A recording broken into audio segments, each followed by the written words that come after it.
আমাদের সৌরজগতে মোট 8টি প্ল্যানেট রয়েছে, তবে এমন একটি থিওরিটিক্যাল কনসেপ্ট অথবা হাইপোথিসিস রয়েছে যা সৌরজগতের নবম প্ল্যানেটের দিকে ইশারা করে। তবে এটি প্লুটো নয়, একটি নতুন গ্রহ যা সম্পর্কে আগে মানুষ ধারণা করতে পারেনি। এই হাইপোথিসিসটিকে বলে নাইন্থ প্ল্যানেট হাইপোথিসিস।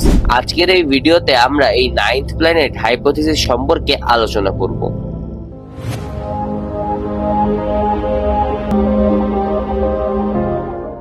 সোলার সিস্টেমে এই নবম প্ল্যানেটের এক্সিস্টেন্স সায়েন্টিস্টদের অনেক ভাবিয়েছে। অনেকে এই অজানা নবম প্ল্যানেট সম্পর্কে ধারণা দিয়েছিলেন। তবে এই নাইন্থ প্ল্যানেট হাইপোথিসিস 2016 সালে প্রচুর অ্যাটেনশন পায় যখন অ্যাস্ট্রোনমার কনস্ট্যান্টিন বাতিগেন এবং মাইকেল ই ব্রাউন একটি রিসার্চ পেপার পাবলিশ করেন এই নাইন্থ প্ল্যানেটের এক্সিস্টেন্স সম্পর্কে।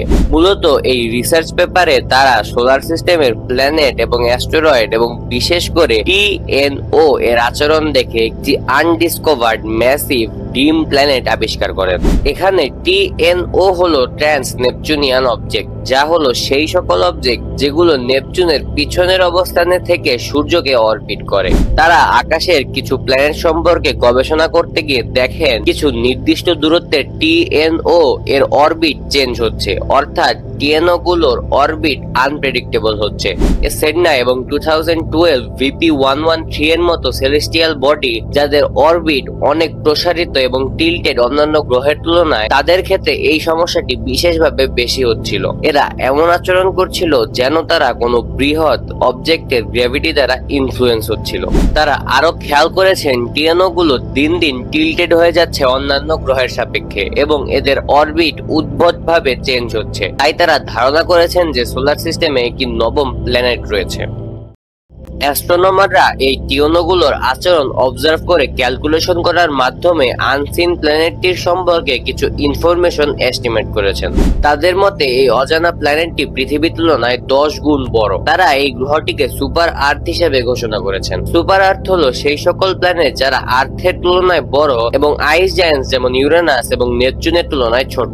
এই ক্যালকুলেশন অনুযায়ী প্ল্যানেটটি অনেক বিশাল অরবিটে রয়েছে। যেহেতু এটি ইলিপ্টিক্যাল অরবিটে সূর্যকে প্রদক্ষিণ করছে, তাই এর ম্যাক্সিমাম রেডিয়াস হলো 800 থেকে 1200 অ্যাস্ট্রোনমিক্যাল ইউনিট এবং মিনিমাম রেডিয়াস হলো 50 থেকে 150 অ্যাস্ট্রোনমিক্যাল ইউনিট।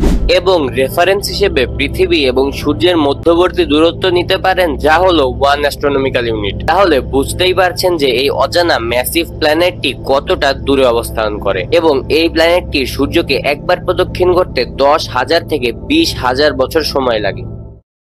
আমরা এখনো এই নবম প্ল্যানেটের পক্ষে সরাসরি এভিডেন্স পাইনি, কারণ প্ল্যানেটটি সূর্য থেকে অতিরিক্ত দূরে হওয়ায় আমাদের কারেন্ট টেলিস্কোপ দ্বারা একে ডিটেক্ট করা হার্ড হয়ে যায় এবং বর্তমানের সিচুয়েশনের ক্ষেত্রে একে ডিটেক্ট করা আরো হার্ড হয়ে যায়, কারণ দিন দিন লাইট পলিউশন বৃদ্ধি পাচ্ছে। আমরা লাইট পলিউশন সম্পর্কে অলরেডি একটি ভিডিও বানিয়েছি, চাইলে দেখে আসতে পারেন। প্ল্যানেটটি যেহেতু এখনো আননোন, তাই এর নির্দিষ্ট কোনো পজিশন সম্পর্কে আমাদের জানা নেই, তাই এর পক্ষে এভিডেন্স খোঁজা আরো কঠিন হয়ে পড়ে। তাই এখনো অফিসিয়ালি এটিকে সোলার সিস্টেমের প্ল্যানেট হিসেবে অ্যানাউন্স করা হয়নি। এটি শুধুমাত্র একটি থিওরিটিক্যাল কনসেপ্টই রয়ে গেছে।